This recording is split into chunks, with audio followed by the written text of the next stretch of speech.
tomorrow in class, I'm going to give you a hand-in assignment on lessons 1 and 2. So before you leave today, make sure that you're really comfortable with lessons 1 and 2. And you can make sure you can clear up any confusion with me and Abdel before you leave. When I give you an in-class assignment, I'd like you to do it in class and hand it in before you go. Also, though, there's lots of support. We're here to help you. It's not a test, so you can use your notes, you can use a buddy, you can ask us questions. I just want to really make sure that you're understanding things. All right, I had assigned yesterday, so mortgage payments, we talked about all the vocabulary. We did examples 1 to 3, and then I also assigned 1 to 5. So first of all, I'll take up questions that... questions 1. Are there any problems with 1 to 5? How many people completed 1 to 5? Good. Did you find that it kind of got almost repetitive? Yeah. That's a good thing. I don't want that always to happen, so it's so repetitive you get boring. But if at the end you thought, oh, I've done this before, that means you've really started to get those skills locked into your head, right? So when you're purchasing a house for this lesson, number 1 was find out how much the mortgage payment is. Agreed? Now the test is not going to be, it probably will be ready for a test the end of next week, so it's going to be a while yet. But I told you that you are allowed to take a piece of paper both sides, right? So already one of my formulas would be on my test, my sheet that I'm going to bring in for the test, I would have this written down, right? Amount of mortgage divided by 1,000 times the amortization rate. Would everyone agree with me that might be a good formula? What does MP stand for? Mortgage payment. The mortgage payment, right? The monthly mortgage payment. So that was the formula from lesson 2. After that, we saw that we did a whole bunch of other things with this mortgage payment, right? What did we do with the mortgage payment after we calculated it, right? This gives you the mortgage payment, the per month one. Okay, after I got the mortgage payment per month, what typically did the book ask me then? What did the problem ask me then? What was the next thing it asked me? Interest over life. It asked me the interest paid for sure. Then there's a middle step. Didn't they ask you for the total paid back usually? So the total paid back, and that means over the whole, right? Over the life of the mortgage. Now, how do I calculate that? It's pretty commonsensical, right? How do I know how much I pay back in total? How much you pay per month? My monthly times payment. How much per year? How many years? Times 12 for sure, because there's 12 months in a year, times the number of years. Put brackets around the first equation, or else your calculator might mess it up. Which one? This the one? The end of 12, and then times it by the years. Okay, so Mike says use brackets. Okay, so total, that gives me my total payback. This is always a shocker, right? In the house unit, because these numbers are typically like 400,000, 500,000, 300,000. They're a lot of money, but you're paying it back over 20, 25 years, so you don't notice it as much as at the end. Okay, so now the interest paid, interest is defined on, really interest is the amount that the bank keeps, right? That's what the interest is. So this is the amount the bank keeps. I say bank, but it could be a credit union too. Or that means I talked about the mortgage payment having 2 parts to it every month, the interest part and the actual loan part. So the interest part is what the bank does every month. So at the end of your loan, this is calculated by, I take the total paid back to the bank, and I take out the amount of the original mortgage. And that's usually a lot of money. In some cases, we'll see a little later on, the amount of interest that you pay is about the same as the cost of the house in total, right? Depending on how high the interest rate was and how long it could take you to pay it off. Okay, so that was 1 through 5. I got a lot of nods. A lot of people said that they completed it. So let's take a look at the last couple of examples, and that will help us to finish up the assignment. So again, we're starting on page 10. Okay. And let's just take a look at page 10. Okay. So page 10 says, we've been calculating mortgage payments when we're given the amortization rate. So what that meant is that little number that they gave us in the question, they said amortization rate is 567, and in your homework, I think it gave it to you as well. Excuse me. And this is just a little insight into how that number comes. It doesn't just fall from the sky. It's actually calculated by banks and mortgage officers. And typically, all the banks share this info, and the banks' rates are based on the Canadian interest rate, right? And that fluctuates during the day, during the month. But the Bank of Canada sets a rate, and all the big banks and credit unions follow it. So they're all pretty close in interest rates, although you can get better rates at your home bank that we talked about yesterday. Where does this amortization rate come from? It comes from this formula. This is the compound interest formula, and you did study it in grade 11. So just so you're aware, you do not have to use this. This is not really used in most high school classes, like the result of this, but we don't have to use this formula. But the people who work at banks use this formula, take into account the daily interest rates, and then that's how they come up with these amortization rates for 5, 10, 15, 20, and 25-year mortgage rates. Is anyone aware of mortgage rates? Like, does anyone walk by or drive by the banks in the bus and you see rates in the window, or you see ads? Sometimes pop-up ads come on and it'll say mortgage rates or amortization rates. These change all the time, right? They reflect what's happening in the world. I mean, we could technically wake up tomorrow and our 4 and 5% interest rates could all of a sudden have skyrocketed to 12 or 15, right? Depending on what happened in the world. Let's hope not, because usually when that happens, it's something catastrophic. But these rates change daily. So for our purposes, though, we're just going to use the charts that are printed in the book, right? And so they might be a little off realistic, but they're pretty close to it. So this calculation, if you're worried about not using the interest rates that you studied in grade 11, they are being used, but they've just been kind of used and put into the chart for you already. Okay, so let's just take a look at this a little more about these amortization rates. Determining the amortization rate. If we were to do this ourselves without getting in the giving it in the question, Kezia is looking to purchase a house. The cost of the house is $280,000, and she'll make a 15% down payment. Okay, that's important for me. I got to remember that. Her bank offers her a mortgage for the remaining amount at 4.25% for 25 years. Determine the amortization rate for Kezia's mortgage and write it here. This time they didn't give it to me in the question, so I have to find it myself. So this is how easy it is. We take the interest rate she was given and we take the number of years, and just like reading a map, an old-fashioned map, 25 years, 4.25%, we get an amortization rate of $5.40. So that's her amortization rate.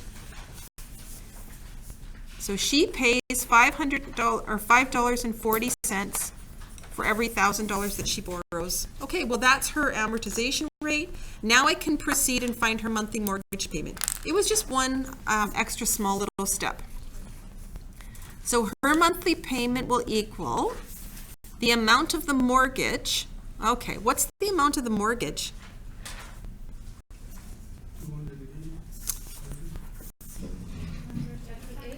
I got to take my 15%, right, first. So down payment is 15% of $280,000. Okay, what is that? Someone calculated that for me yet? Yeah, I got $42,002. That's a nice healthy down payment, right? She must have been saving for a while. Okay, how did I get that? Okay, 15% is the number 15 divided by 100. For an of question, it's a times 280, and it gives me 42,000.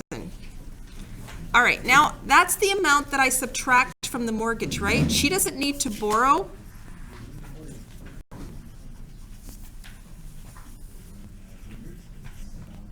Okay. Feels very hot in here today. No, the bottom one. Do you feel, yeah. Did someone do this ahead of me? Do they agree with me? Yes. Okay, thank you.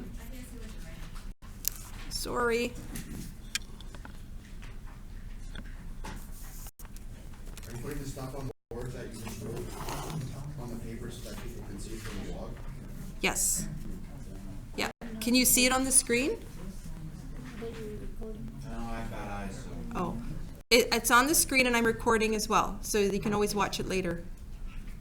You can move up too if you want, Ryan, closer to the screen. Okay, so the mortgage was $280,000. She saved up 42, or sorry, the house value was $280. She saved up 42, so she's left with only having to borrow $238,000. That's good, right? Anytime you can reduce what you have to borrow, that's a good thing. Okay, so the amount of the mortgage is $238,000. We divide that by 1,000. And we times it by the amortization rate, which is the number from the chart. Sometimes they're nice and they give it to us. If they're not nice, then they have to give us the chart, right? All right, so let's see what this monthly payment ends up being.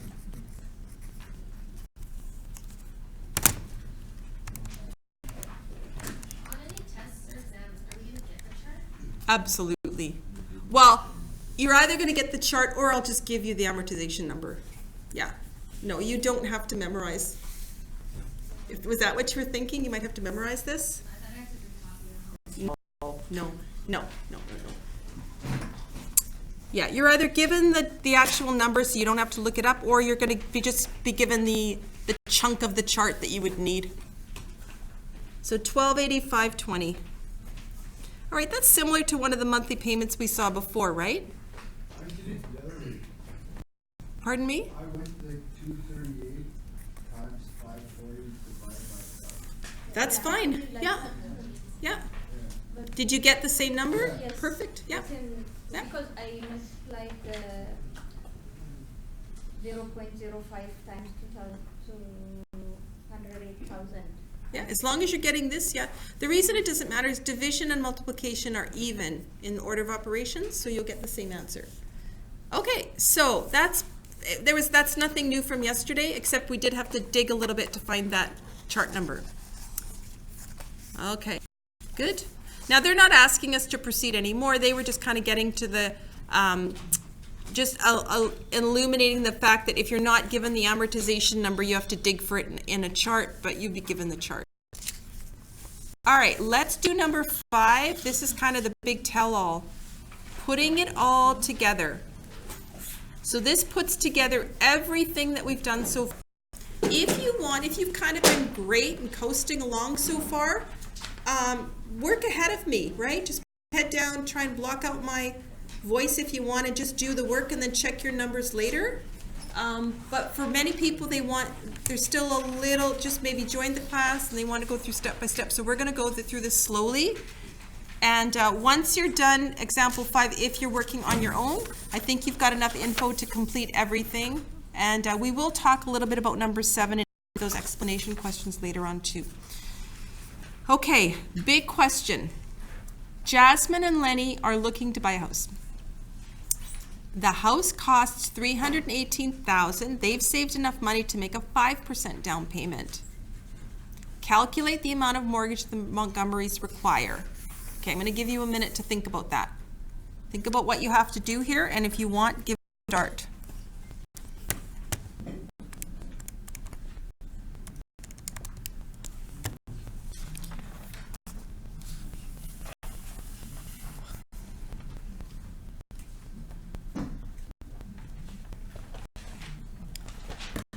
Okay, what do we have to do here? Someone want to verbalize? 318,000 45.05. Yeah, and what are you doing there, Yves? Why are you doing that? You need to find what do you call it? What's that word? Amount of down payment. Yep, find the down payment. Okay, so they tell how much they got down, so that's like the number 5 out of 100 times the value of the home. Close to And I agree with Yves, I got 15,900. Right? Okay, now what do I do with that? That's the down payment. Yeah. So now I'm finding the mortgage. Find the mortgage. So it's going to be my 318. Take away my 15,900. And that gives me 302,100. Yep. Okay. And if you want, you can put your 0 in for cents, or if it's 0 cents, like I said yesterday, you can just leave it as $302,100. All right, this time it says the Montgomery's Bank offers them a mortgage at 4.75 for 20 years. Determine the amortization rate. Okay, so they did not give us the chart number, which is what the amortization rate is. I call it the chart number, right? Same thing. So what is the chart number? Now, they made sure to give you numbers that fit here, right? So 4.75%, 20 years. What's the chart number? 6.44. 6.44, right? Right there? Okay, so that's easy. Determine the amortization rate, so it's $6.44. Calculate the monthly payment if they accept the mortgage. All right, I'm going to give you a few seconds just to get started before I do, see if you test your skills.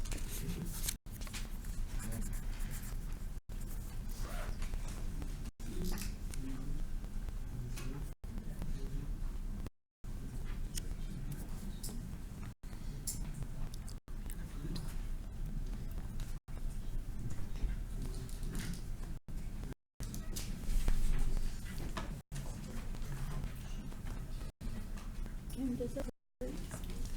Nancy?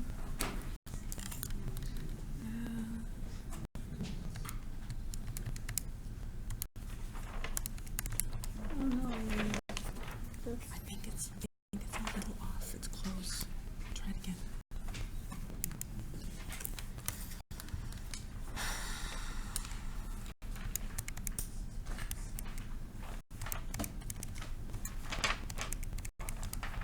Okay, someone want to yell out what they got for an answer for a monthly payment?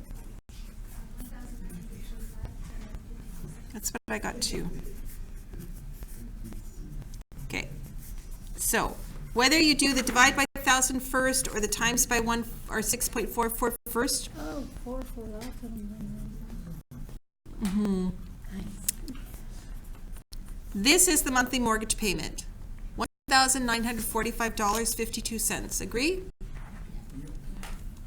That's kind of a healthy mortgage payment, right? It's almost $2,000.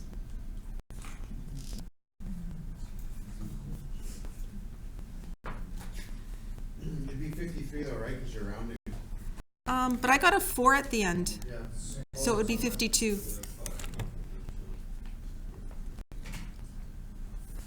Sorry, my autism is kicking me.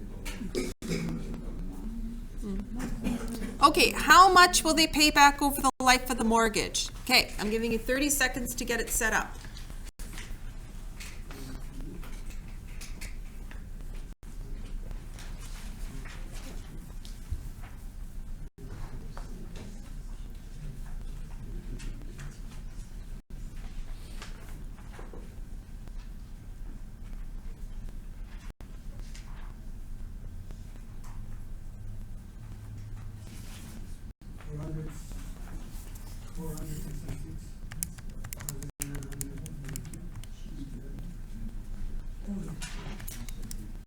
Okay, that sounds good. Who was that? Eve again? Okay, let's see.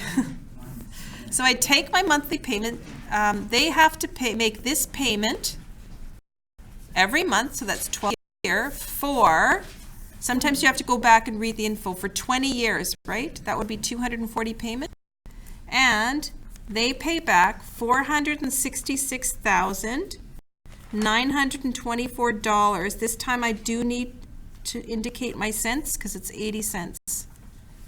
So $466,924.80. That's what their payments total up to. It's amazing, right?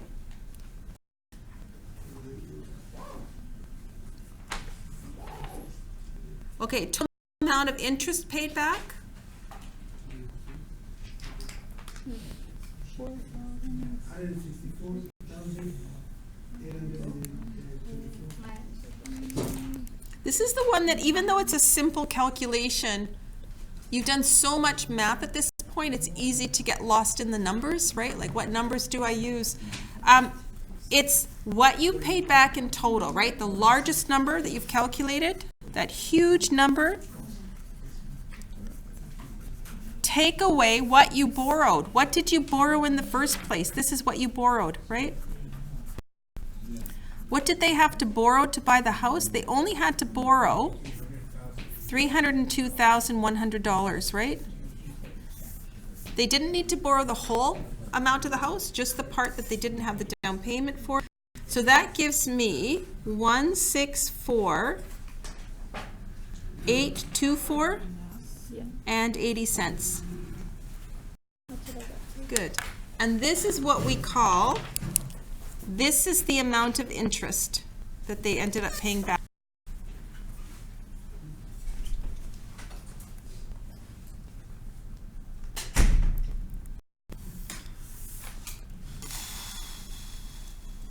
Which is huge, right?